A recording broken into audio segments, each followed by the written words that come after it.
asalaamaaleykum sama gars yi c'est Omzo TV officiel technologie en wolof nuyu naa leen ziar leen di leen jaajëfal bu baax a baax di la wax comme d'habitude rek bi c'est la première fois yaa ngi doog a tombé suñu chaîne wala suñu vidéo ñu ngi lay invité nga abonné te nga bës cloche de notification bi ndax ngay mën di recevoir suñ ay yeneen i vidéo tey nag dañuy ñëwaat ak beneen astuce rek ba tey si nouvelle mise en jour yi si TikTok gis nañ fonction yoo xamante ne si ne mi ngi si biir te ñu bëri des ko ignoré muy yéen nga xamante ne si ne yéenay faral di def ay vidéo si TikTok toujours ci ñuy jàngale nag mën naa si lay gën a mais képp ku neex tamit mën nga kaa def muy nag ngay defee sa ay vidéo ay playlist yoo xamante ne si ne fekkante ne da ngay def lu mel ne comme ça suñu vidéo ay tuto ki yooyu ngay def ay playlist yoo xamante ne si ne comme ni ko YouTube defee rek nga defe ko noonu tamit si TikTok bi bu la neexee maanaam nga per vidéo yi xamante ne si ay TikTok kese lay wax nga ber vidéo yi xamante ne si WhatsApp kese lay wax wala ak vidéo yi xamante ne si yeneen i astuce rek lay wax nga ber ko par ay catégorie vidéo yëpp ñu bokk fu nekk loolu lay ñëw nag ngay def ko ba am ko sa TikTok boo defee mélange sur sa TikTok rek incha allah dinga am nga def sa vidéo yi ay playlist xamante ne si képp ku dugg sa biir page rek bu ñëwee dina xool yan vidéo moo ko si arrangé bëri ay partenaire dina ko topp ba mu jeex vidéo yu am solo yooyu macha allah. léegi dañuy ñëw dem suñu TikTok ñu wala boo bëggee ajouté ay playlist yi xamante ne si da nga am ay vidéo nga bëgg boole leen yëpp ba groupé leen ñu nekk si benn playlist yi bu ko defee képp ku si ñëw rek pour seetaan rek bu ñëwee day daal di mën a toog si playlist boobu seetaan ko ba mu jeex ne da ngay boole vidéo WhatsApp yi kese vidéo yi xamante ne si da nga kaa def si WhatsApp kese wala vidéo yi xamante ne si da nga kaa def si Facebook kese wala vidéo yi xamante ne si da nga kaa def si Instagram ak yeneen astuce yi xamante ne si ne da nga koy def léegi dañuy ñëw fii profil sur suñu compte ñu dem ñu ngi lay invité wala tamit nga abonné suñu compte TikTok bi oui léegi dañuy dem profil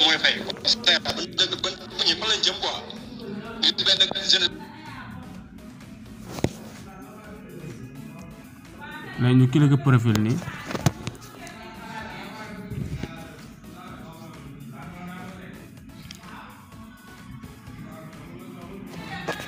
léegi bu ñu corriger profil nii yaa ngi gis fii nii boo xoolee mu defal la teer la woo daala léegi fii nii fi ngay ñëw nga assuré fi say ay play léegi dañ siy cliquer dañuy cliquer si kawam léegi ñu patienté bàyyi mu ibbeeku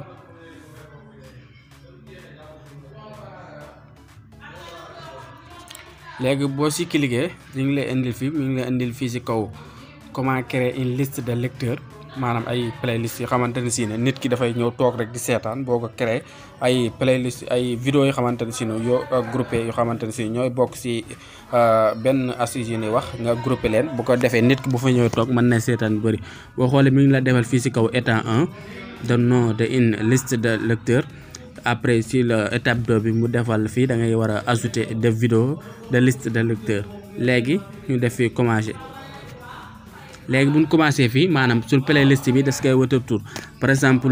bu doon astuce xamante ne si ay WhatsApp lañ koy wax mën nañ see bind WhatsApp wala yoo xamante ne Instagram mën nañ see bind Instagram et cetera wala bépp lu xamante ne si rek bëgg nga ko dutee vidéo yooyu li muy wax par exemple léegi dañuy jox exemple rek fii nii su noo bi dañuy bind Omzo rek lay bind Omzo ñu bind Omzo TV officiel tech léegi bu ñu bindee li ñu bàyyi mu enregistré ko léegi ñu def suivant bu defee suivant boo xoolee fii daf ñuy indil fii xamante ne si ne mooy suñu vidéo yi yëpp fi la nekk yow bu fekkoonte ne playlist bi nga bëgg a def si ay vidéo yi xamante ne si ne si ay wàllu internet ay yeneen astuce xamante ne si la wax léegi da ngay ñëw fii nga sélectionné vidéo yi xamante ne si ne moom nga bëgg par exemple léegi ñun ñu sélectionné fii ay quelques vidéos yi xamante ne si ne mooy nekk si liste bii nii maanaam ku fi dugg rek automatiquement boo ñëwee suñu vidéo yi yëpp ñu fi ak groupe moom nga fekk tolloo 9 vidéo léegi ñu def terminé defee terminé day passé gis nga voilà boo xoolee vidéo yëpp moo nekk nii quoi vidéo yëpp moo nekk noonu vidéo yëpp daanaka daf koy groupé mooy bokk fenn fu di nekk quoi léegi boo ko bëggee gis ni par exemple ñu génn ajouté nañ ko pare voilà boo xoolee moo nekk nii quoi turu kii bi nom bi moo nekk nii muy liste lecteur bi playlist bi nom bi moo nekk noonu Omzo TV officiel tech bi nii rek ngay ajouté boo xamante ne seen da ngay am ay playlist yi maanaam fekkoon ne dañ fiy bind WhatsApp tamit ku ñëw xool ko si lecteur boo bind boo si duggee rek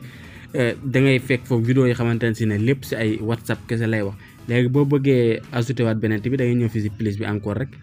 léegi ñu ñëwaat fii ñu saisir de nom liste lecteur bi par exemple ñu def WhatsApp maanaam astuce yi maanaam si WhatsApp kese lay wax quoi maanaam boo fi duggee ay astuce yoo xamante ne si na si ay WhatsApp lañ koy wax léegi bu ñu defee ñi ñu xool boo ñëwee fii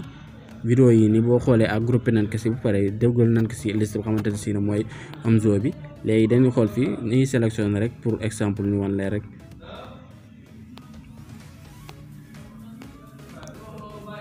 nga xool vidéo yi xamante ne si na moom nga bëgg a groupé fenn nga defal ko fa léegi ñu def terminé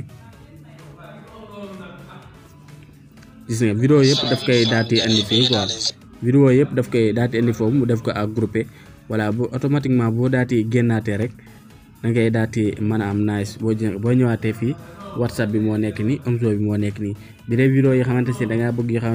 vidéo yi xamante si WhatsApp kese lay wax da ngay dugg fii ak Omzo bi boo fi duggee tamit da nga fekk yenn vidéo xam ne astuce la quoi nii rek ngay defee ay liste de lecteurs yi xamante ne si ne day gën a faciliter say compte ami yi xamante ne si ne dañoo abonné si yow di bëgg seetaan di la topp tout le temps nii rek nga leen koy gën a faciliter bu baax a baax boo ko bëggee modifier tamit boo cliquer si ko am day daal di ubbeeku nii quoi par exemple ñu xaar mu ubbeeku ñu bàyyi mu chargé mu ñëw boo ko bëgg ngaa cliquer fi sama gars yi si Omzo TV officiel technologie en wolof wàññi soobee nii léegi boo ko bëgg waa tombi nii léegi nii cliquer nii dina la indil nga modifier liste de maanaam nga mën ngaa fee liste bi lépp defee mën ngaa modifier nom bi tamit modifier bu la ngaa partager tamit maanaam nga ko pare maanaam sa benn moo xamante la doon laaj vidéo yi xamante ne si da nga wax si WhatsApp mën nga noo benn à groupe bi lépp nga am ka envoyé WhatsApp wala say application si ne mi ngi affiché foofu lépp mën nga ka envoyé quoi voilà j'espère que na gars yi astuce bi leer na lii la andiloon si seen biir canal Omzo TV officiel technologie en wolof naka ngay defee ay liste de lecteur ay playlist yi xamante ne si ne sa biir TikTok noonu nga koy defee di la wax rek bi dee gan nga suñu seen bi ñu ngi lay invité nga abonné te nga bës cloche notification bi ndax ngay mën di recevoir suñu yeneen vidéo di la dig daje à la prochaine vidéo incha allah.